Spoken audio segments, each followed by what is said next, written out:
It is clear to me and probably a lot of other people that Indiana, Ohio State, and Oregon have separated themselves from the pack of the Big Ten. Trojans still have a chance. So do some others. Let's revisit and repackage the entire weekend here. Locked On Big Ten starts right now.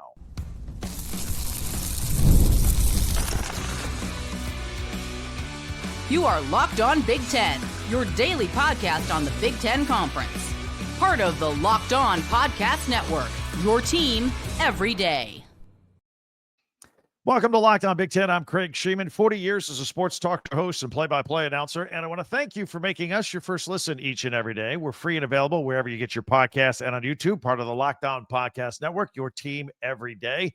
Hey, hit that free subscribe button down below. That way you'll never miss a single episode, and we'll be in the Big Ten Club together. Plus, if you could share, like, and follow, that helps us out too. Plus, you can hype YouTube videos now as well.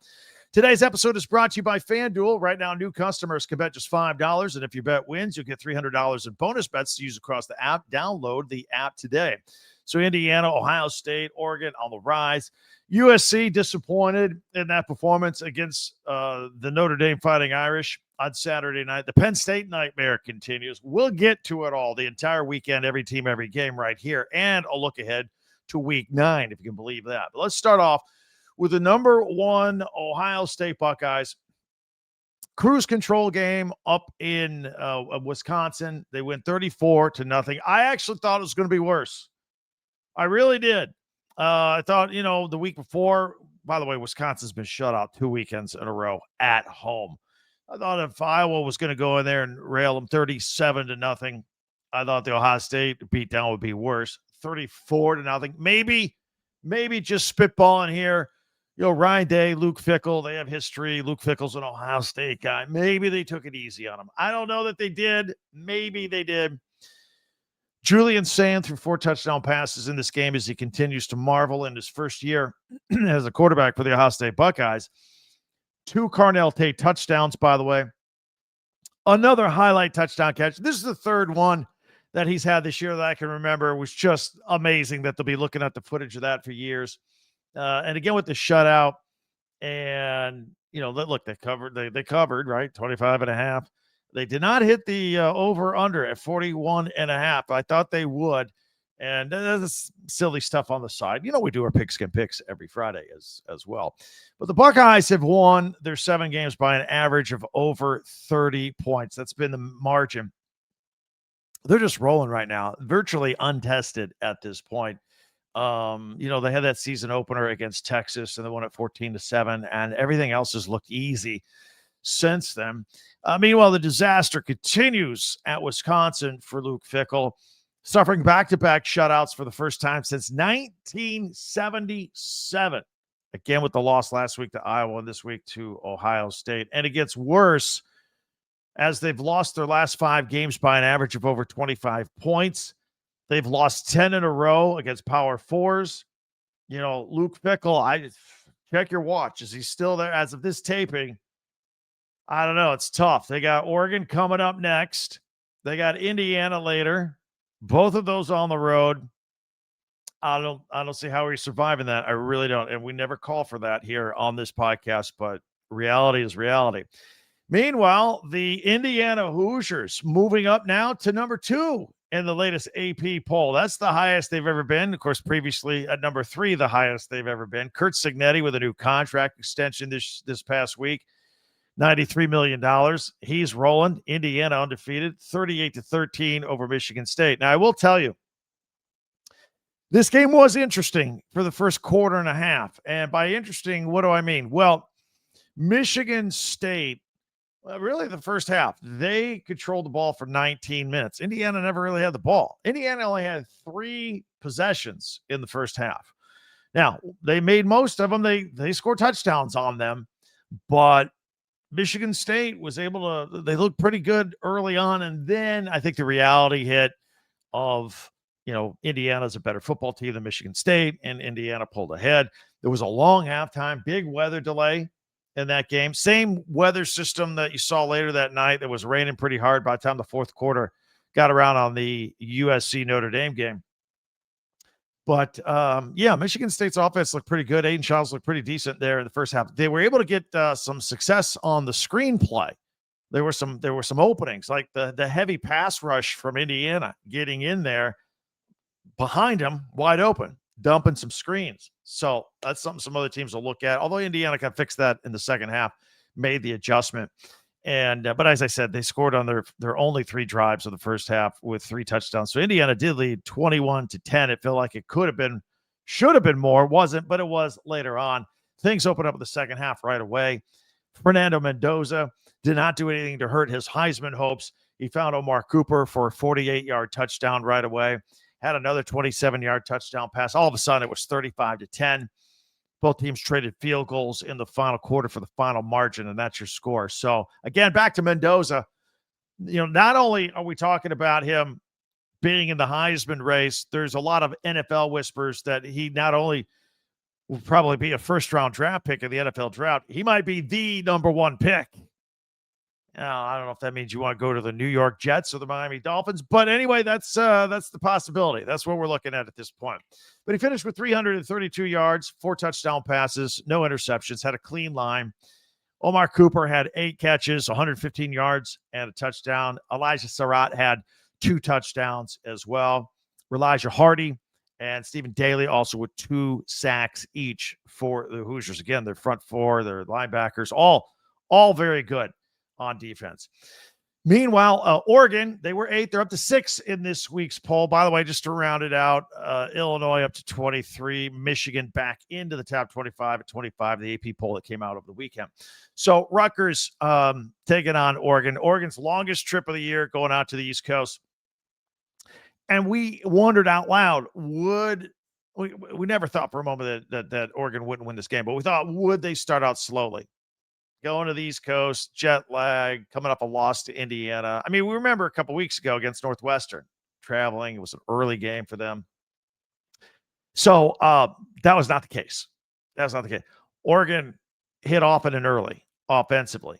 So, in fact, they scored 5 touchdowns on their first 6 possessions of this game. Dante Moore threw for 290 yards in this game and 4 touchdowns. They have, by the way, we all talk about how their home winning streak was snapped to 18 when Indiana beat them there at Autzen Stadium, their last game. They still have the longest road winning streak in the country at plus 10. I'll bet many of you didn't know that. Noah Whittington, 125 yards and 2 touchdowns. The offense, though, 750 yards, 415 on the ground, 335 in the air. By the way, Rutgers has not defeated a ranked team in 16 years now. That's the longest active streak in college football. We got a lot of longest streaks going on in this matchup here. Aaron Flowers and Blake Purchase had a couple of interceptions. Ethan Kaliak-Manis, who usually is pretty good, had his worst game, maybe of his career. Certainly his worst game since going to Rutgers. Was 8 of 25 for 79 yards, no touchdowns. And Ian Strong only 1 catch. Ian Strong's good for 100 yards just falling and walking out of the locker room. He had 1 catch for 6 yards in this game. Anyway, I wanted to focus the beginning of this podcast on the teams that are on cruise control. Ohio State, Indiana, Oregon. It's early, but it feels like we're on a collision course for Indiana, Ohio State for a Big Ten championship game because the way their schedules kind of play out. Indiana still has to play at Penn State. I don't know what that's going to be. That used to be a big deal. I don't know if it is. Penn State lost again. We'll get to that in just a few moments. If you are new, because we're going to cover everybody else in the Big Ten in just a minute, I want to talk about the top 3 first. But if you're new, hit that free subscribe button down below so you never miss a single episode. Let's get in this Big Ten club every day together. Also, share, follow, and like if you don't mind. That helps us out, please. Plus, you can hype the video. And we also have a website, Talk Big Ten. That's with the number 10. TalkBig10.com, where all of our podcasts go. Plus, we actually have links for Big Ten school merchandise, shirts, T-shirts, and hats if you want to get it there in time for Christmas. But the podcasts are there if you want to go back and check those out. So, the best of the rest, USC and their disappointing day in South Bend. Penn State now has lost 4 in a row. We will cover everybody because that's what we do on a Monday. All that coming up here in 1 minute on Locked On Big Ten.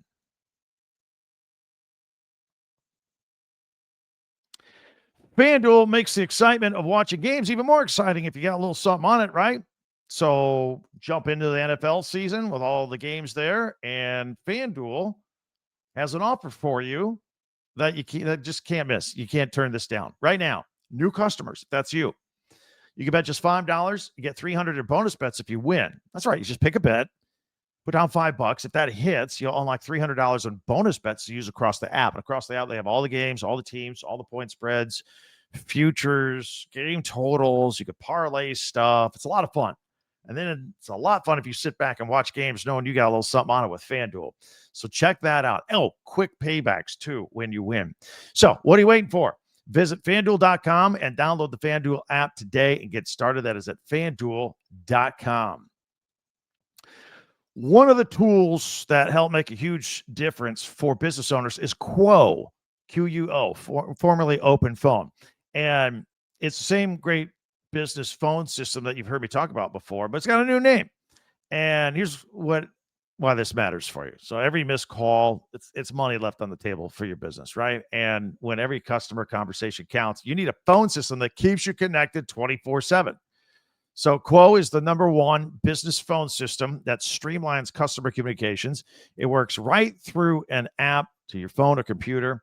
So no more carrying two phones, relying on a landline.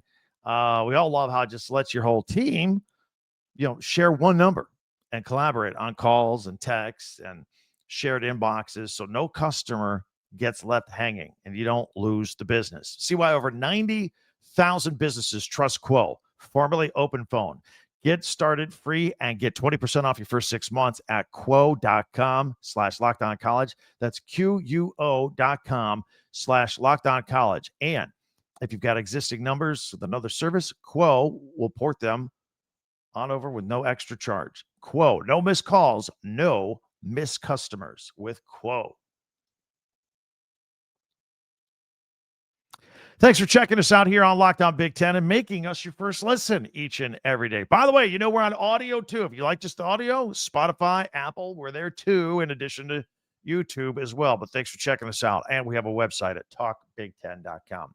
All right, let's talk about everybody else in the Big Ten. Notre Dame beat USC 34-24. Maybe we could say Notre Dame, or rather USC beat themselves with those turnovers and giving up that 100-yard return.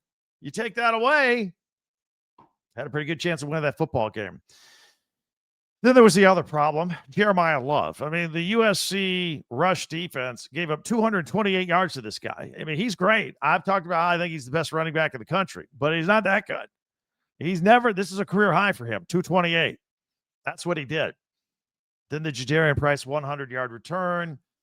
USC had a 3-point lead in the third quarter, but then Notre Dame scored 13 unanswered points, and then the rain was coming down. And although I'm not going to use that as an excuse, just made it interesting to watch on TV. And it puts a dent in the Trojans' playoff hopes. Just a dent. Look, we build this game as a playoff elimination game. I definitely think if Notre Dame lost, they'd have been out. That's 3 losses to 3 ranked teams. They would have been out. But USC, because this is a non-conference loss, they only have 1 loss in the Big Ten to Illinois. They could still climb their way into the mix if they can run the table. So they're not out yet. It didn't help, but they're not out yet. Of course, the Trojans were already without running backs Eli Sanders and Waymon Jordan. They were injured last week in the Michigan game. They only got 68 yards on the ground. That was tough. Jaden Mayava, he did throw for 328 yards and 2 touchdowns, but he did throw 2 interceptions. Jacoby Lane had 6 catches for 111 yards and a touchdown. And Braylon Shelby did have an interception for the Trojans. They have a bye week now to recover. Then they're at Nebraska. I remember talking about this game in the summer. I can't believe their next game's November 1st. It's the blackout in Lincoln against Nebraska. It's going to be crazy, crazy, crazy atmosphere. So we look forward to that. Meanwhile, Washington went to Michigan at the Big House, and I thought this was going to be a closer game, but Washington was horrible with the turnovers. Give the credit to Michigan defense, by the way. Michigan wins 24-7. They're both now 5-2. And so Michigan, nice job rebounding from their 18-point loss at USC. Washington helped them with these turnovers. This game was a 7-7 grinder at the half, by the way.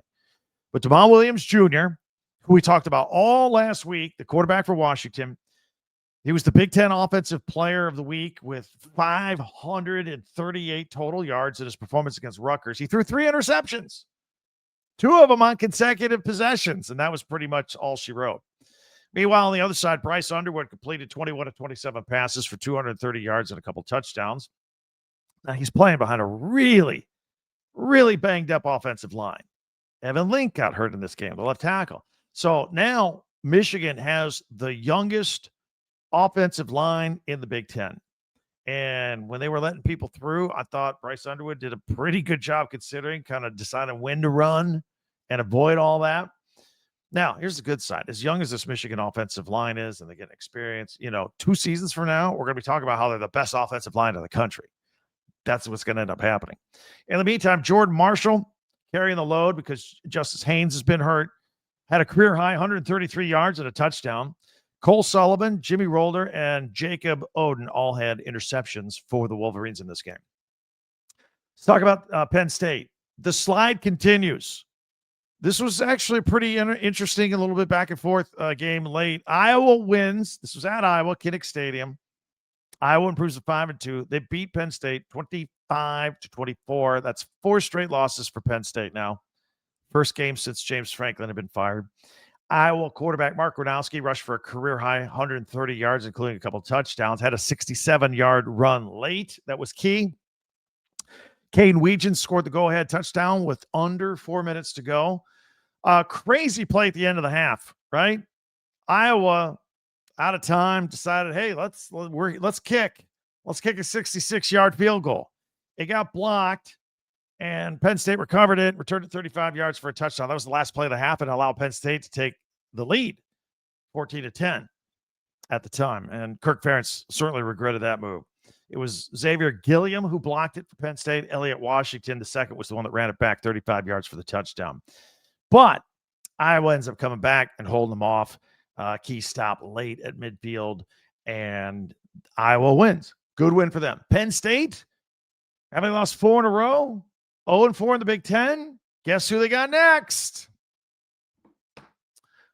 Number 1, Ohio State on the road. Good luck. Purdue got blanked by Northwestern 19-0. Northwestern's red hot, guys. They're red hot. They got their upset win against Penn State last week. And then they get the shutout win over Purdue. Wildcats have won 4 in a row. They're 5-2. Preston Stone threw for a couple touchdowns. Jack Olson a couple of field goals. Purdue, on the other hand, has lost 5 in a row. They've lost 13 straight conference games.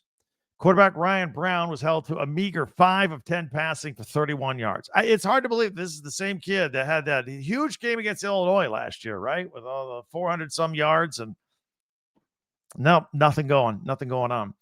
The craziest game of the day in the Big Ten was Maryland at UCLA in the Rose Bowl. And it's interesting how these two teams' seasons compare to each other. So UCLA won with a kick at the horn. Mateen Baghani kicked the game-winning field goal, 23-yarder with no time left. So UCLA wins 20-17. UCLA's won 3 straight. Maryland's lost 3 straight.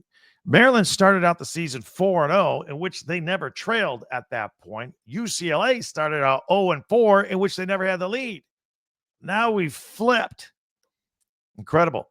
Nico Iamaleava threw for 221 yards, and he led the team when the game was kind of it's a murky game here. He led 3 scoring drives in the final 6 minutes.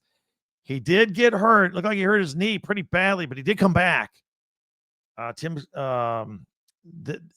come back in that game. So hopefully everything's okay. I haven't heard anything new since we've been doing this podcast. On the other side, Maryland freshman quarterback Malik Washington hit Jalil Farouk for an 8-yard touchdown with 40 seconds to go to tie. Then UCLA and Nico got it going the other way. Jamari Glasker did have an interception, a pick 6 for Maryland. And I point that out because Maryland, their defense has had 14 interceptions this year. 4 of them were pick sixes in the game. So, or on the season. So 14 interceptions, 4 pick 6s for the Maryland defense so far this year. Here's another interesting quirk. I talked about how their seasons are kind of about polar opposites. Here's something where they have something in common. Both UCLA and Maryland, their next game is against Indiana. UCLA this week at Indiana. Maryland has a bye, and then they face the Hoosiers November 1st. They also have to face Illinois and Michigan, by the way. And if you missed it on Friday night, Nebraska, they go into Minnesota as the 25th team, ranked team in the country. There was all the noise with Matt Rule. Wouldn't quite shut down the Penn State rumors. I think it affected his team, and then he went into a Minnesota team on Friday night, and they got buzzsawed. Now, that was crazy, not a crazy game in the first half. Minnesota led 7-6, but the Minnesota defense was incredible. Either that or the Nebraska offensive line was atrocious. But Darius Taylor ran for 148 yards, got 71 yards on one play and a touchdown. Drake Lindsey, 16 of 20 for 153 yards and a touchdown. The defense for the Gophers had a record 9 sacks on Dylan Raiola. They were on him all night long. Anthony Smith and Carter Mintz had 2.5 sacks each. The Huskers were held without a touchdown for the first time since 2016. This isn't good because it looked like Nebraska was just getting there, and then this is a big step backwards for them. By the way, did you know that Minnesota has beaten the Huskers 6 straight times? PJ Fleck 7-1 against Nebraska. In fact, they haven't won at Minnesota since 2015. Also, some more bad news for the Huskers. They lost a couple of offensive linemen in this game. Rocco Spindler had a broken finger, was taken to the hospital for it. Must have been really bad. And Elijah Pritchett was ejected for targeting. So, again, questions about Matt Rule lingering about his interest in the Penn State job, I think, are kind of hanging over this program like a cloud right now. Anyway, your comments on all that as we cover every team, every game, my opinion, my analysis of all of it right there. Still to come, we will take a look at my top 10 Big Ten observations from the weekend. All of it put together. Plus, we'll take a quick look at week 9 with what's coming up there. So we got all that coming up here in just 1 minute on Locked on Big Ten. Monarch, let me tell you, let's be honest, right? Most of us can't name all of our financial accounts. I know I can't. I got a bank app here, website there. I can't keep 401ks, investments. It's embarrassing. Got to put it all together.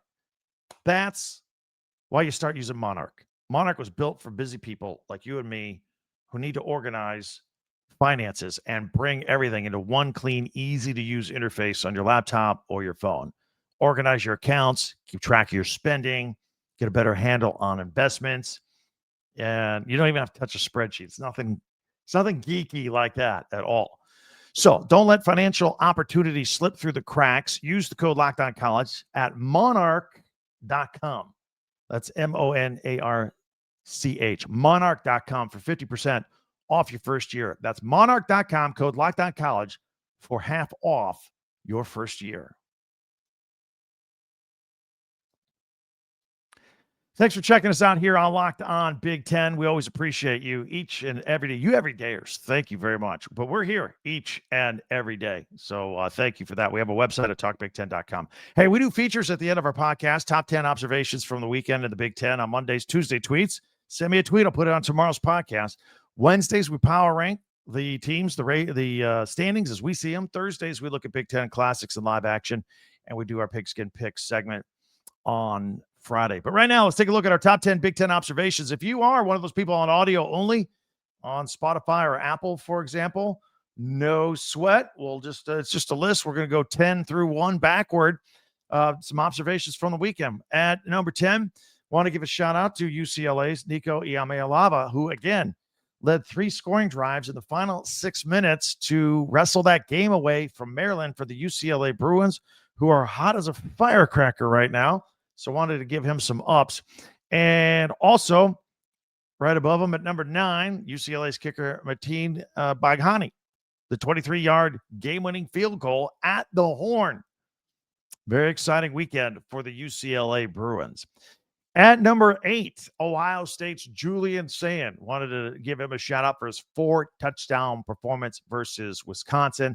A little honorable mention to the defense for throwing a shutout against Wisconsin. Although, it was great. It's always great to get a defense. Matt Patricia and company. I didn't get put in a special place because it's Wisconsin. They're not scoring against anybody right now. They are absolutely broken as we sit here. Also on the list, I do want to give a shout out to the Michigan defense against Washington for coming up with those 3 interceptions against what was a red-hot quarterback at Damon Williams Jr. for the Huskies. So congratulations for the Wolverines defense on that. At number 6, speaking of Michigan, running back Jordan Marshall in for Justice Haynes, who's been hurt.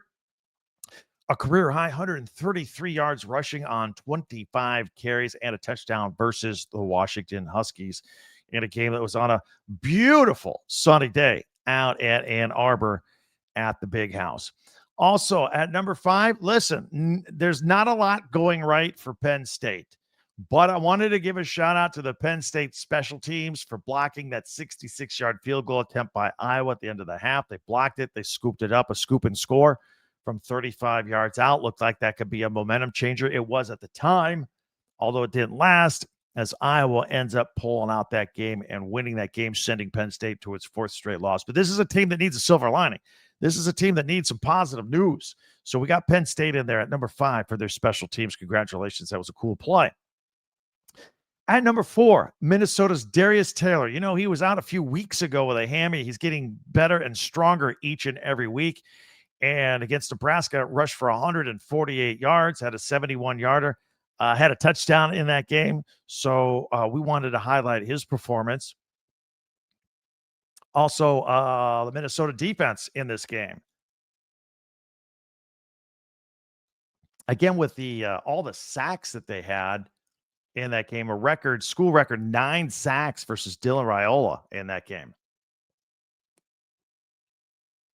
Also on the list, let's see what else we got here. The Indiana offense. Fernando Mendoza, and he threw for 4 touchdowns. Omar Cooper had 8 catches, 115 yards, and a touchdown. This offense just is explosive, whether it's the running game, whether the passing game. They got it all going, and dial it up whenever they want. Again, I think it was very impressive that they only touched the ball 3 times in the first half, and they got 3 touchdowns against Michigan State. And at number 1, we got the Oregon offense. 5 touchdowns on their first 6 possessions, 750 total yards against Rutgers. Greg Schiano says, we got to do a redo here. We got to check this out and fix some things. That's a lot, even for an explosive team like Oregon. That is a lot going on there. But congratulations to the Oregon offense. And there we have it. Those are our top 10 Big Ten observations from the weekend. Let me know if I left anything off. Be glad to give it a mention later on in the podcast this week. We're here every single day with multiple podcasts with all the latest news, analysis of that news, and opinion on that news. All 18 Big Ten teams, audio, video, Apple, Spotify, YouTube. We're everywhere for your convenience. Just join us every day and hit that free subscribe button down below so you don't ever miss a single episode, and share, follow, and like. We're on Twitter at Talk Big Ten. We have our website, talkbig1010.com. And also, if you missed it earlier, so looking ahead to weekend number 9, the Michigan State game. That's going to be the 7:30 NBC game. That's the one we'll go live on afterward. We'll do a complete recap of the entire Big Ten all day long after that game. So join us live for that. We always have a lot of fun on Saturday nights there. Also, our friends at Locked On and Fire TV presenting the college football kickoff, your ultimate college football weekly preview. Drake Toll from Locked On Big 12. He leads the conversation along with 2-time AP Coach of the Year Gary Patterson and former college star Jesse Holley, and Locked On's local experts as well. Pulling it all together so you have all the information you need going into the weekend. A college football preview only that Locked On can do. So catch the college football kickoff every Thursday throughout the season, only on Fire TV. That'll do it for us here. As always, we always appreciate you joining us. We never take it for granted. Tell your friends about us, because if you're a Big Ten fan, well, you probably are if you're watching or listening to us. I know you know other Big Ten people that probably don't know we're here every day. Hit the little share arrow or send them a text. Say, hey, you got to check this out. They're here every day talking Big Ten. For Locked On Big Ten, I'm Craig Sheeman. We'll talk to you tomorrow.